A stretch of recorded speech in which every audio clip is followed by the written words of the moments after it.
You might have come across that old-timey box of borax in the cleaning and laundry aisle and wondered exactly what is borax, why are people talking about it, and how exactly are they using it to clean their homes? Well, in this video, we're going to cover exactly that. Borax can be a really powerful cleaner, and it can do a lot of different things for you around the house, provided you know how to use it correctly. And at the end of this video, I'm going to explain to you the difference between baking soda and borax. They are not interchangeable. Give this video a thumbs up if you love DIY cleaners. And just a quick reminder, if you haven't done so already, to subscribe to the Clean My Space channel. And by the way, this video is brought to you by Makers Clean. You can check it out at makersclean.com or makersclean.ca. It's our sister company where we sell premium microfiber cleaning tools and more. A couple of quick notes off the top before we get into the uses for borax. You want to keep borax away from pets and from kids. It is indeed toxic if ingested, so keep that in mind. Also, this is a product where you will want to glove up. I know when you're using baking soda or some other DIY recipes, you might not feel the need to do so, but I am here to tell you, please wear your gloves when you're using borax. You will find your trusty box of borax in the laundry aisle, and that's because it is predominantly used as a laundry boosting product. And you can even see on the package it says it's a natural deodorizer, a detergent booster, and it helps to remove stains. Now, one of the simplest ways that you can use this as a laundry booster is to dissolve a tablespoon in 2 cups of hot water. Then you can pour it into your washing machine, add your clothing, and do your laundry as usual, knowing that your load will be boosted. What does boosting mean for laundry detergent? It just means that it gives your detergent the ability to work more efficiently. I can't exactly explain the science behind it. We would have to talk to a chemist about that, but that's precisely what laundry boosters do. They boost the performance of your laundry detergent, getting you better results. So this is a really inexpensive way to get your load looking better. Now on the side of the package, they also talk about just adding a half a cup to your load. If you want to do that and you regularly use warm or hot water, that would be fine. Just add that half cup to the drum before you add your clothes and you should be good to go. This is one of those lazy cleaning tricks that I love. If you want to clean and deodorize your toilet overnight, let's say you notice some of that pinky,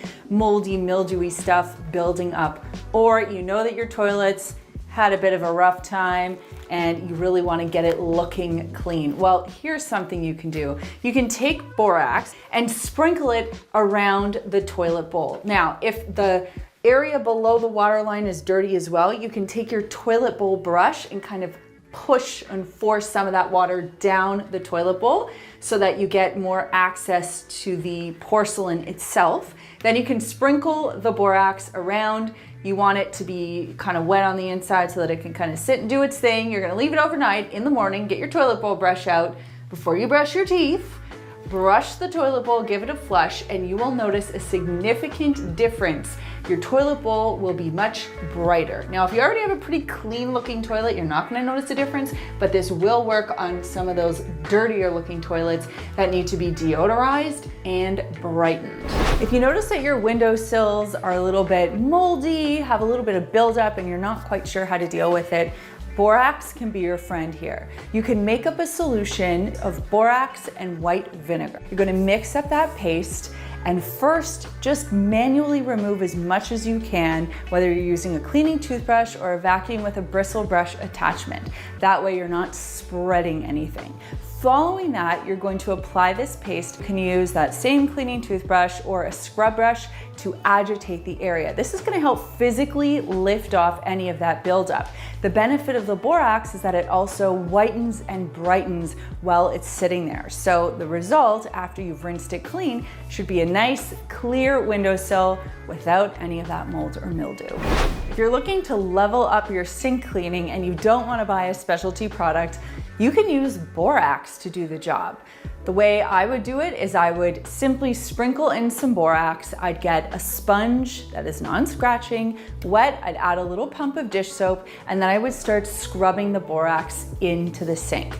Now, if you have a space that you haven't cleaned in a long time, or you run a cleaning company, or you work for a cleaning company and you want a really great way to get a super gross sink shiny and clean, give this method a try. When you're done scrubbing, you can rinse that sink with hot water and buff it to dry. You should get beautiful results. So for grout cleaning, we can make up a solution using 4 parts borax to 1 part vinegar. You can also use water for this, but I figured I would show you both options. And yes, vinegar is safe to mix with borax. Now I'm going to apply this to the stained grout surface here, and I'll let it sit for about 15 or 20 minutes. Now I would recommend this for the whole floor. I think that's a lot of work, but if for whatever reason you have a stain on your grout, this is a good solution. I will also mention that because this is a high alkaline recipe, you want to make sure you're not using it on any natural stone. My tiles here are nothing more than a basic ceramic. To take advantage of borax's deodorizing properties, I like to use it. Well, I don't like to use it, but I can say that it works well for getting rid of smells in your garbage receptacles, whether it's a garbage can in your kitchen, in your garage, a recycling bin, to me those get disgusting, or a compost bin. Now, there's no real recipe here since all of these containers are different sizes, but here's the method that you're going to use. You want to spray down or hose down, depending on how large the container is. You want to get it wet. Now, if you can, you want to get it wet with soapy water. I would say just like the typical all-purpose cleaner, 2 cups of water, teaspoon of dish soap solution. Spray down the container, or if it's a huge one, like I said, you can just hose it down. Then you're going to sprinkle borax, kind of like you'd be sprinkling Parmesan cheese on pasta at a restaurant and there was like a very generous waiter. That's what we're thinking. You're going to let that sit for a while. You want the product to do the work. Following that, you're gonna get a bucket with either a heavy-duty sponge or a scrub brush. Now, you don't want to use something that's going to scratch, so just make sure that you know your material and you know your cleaning tool. I would also recommend gloving up for this job. Then you can scrub the inside of the container, give it a good rinse, and allow it to dry. Not only will it look clean, but it is not going to smell like garbage. Now it's time to talk about the difference between these 2 products. Sodium bicarbonate and sodium borate or sodium tetraborate are the chemical names for these 2 products. Obviously, baking soda is very well known. Borax is a little less well known, but they both essentially do the same thing. They whiten and brighten, they deodorize, and they provide mild abrasion. But here is the big difference, and it's where each of these lands on the pH scale. This clocks in at an 8. This clocks in at a 9.5. This is significantly more alkaline than this is, meaning while you can put baking soda in your birthday cake or on your body, you do not want to use borax for the same applications. You have to be much more careful when you're using borax than when you're using baking soda because of its alkalinity. So now you know the do's and don'ts, the ins and outs, and the different ways that you can clean and use borax around the house. Just remember to store it correctly and to store it away from pets and kids. And that brings me to this week's comment question, which is, have you used borax at home to clean? And if so, how have you used it and how have the results been? Let me know in the comments down below.